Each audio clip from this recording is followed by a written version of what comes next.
Have you ever felt confused by the different functions in Python, especially when working with libraries like Scikit-Learn?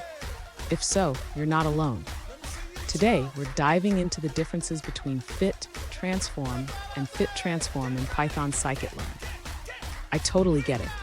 Understanding how to handle missing data can be tricky, and the terms fit transform and fit transform can feel overwhelming. You're definitely not the only one trying to wrap your head around this.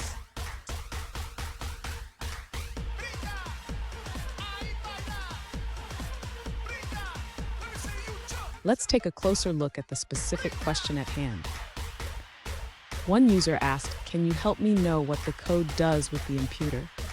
They were curious about how to handle missing values in their dataset. Sound familiar? Let's break it down together. So what exactly do fit transform and fit transform do? In essence, fit is used to learn the parameters from the data. Transform applies those parameters to the data, and fit transform combines both steps into one. This is crucial for pre-processing your data effectively. And stick around. At the end of this video, I'll share a quick tip on how to efficiently handle missing data in your projects. To understand the code, let's first clarify what the imputer does. The user is using the imputer class from the Scikit-Learn library to handle missing values in their dataset. In the code, the user initializes the imputer with a strategy of mean. This means that any missing values will be replaced with the average of the available values in that column. Next, the user fits the imputer to a specific part of their dataset, which is indicated by x13. This means they are focusing on the second and third columns of their data. Finally, the user transforms the same part of the dataset using the fitted imputer. This replaces the missing values in those columns with the calculated mean. Fun fact, did you know that handling missing data is one of the most common tasks in data pre-processing?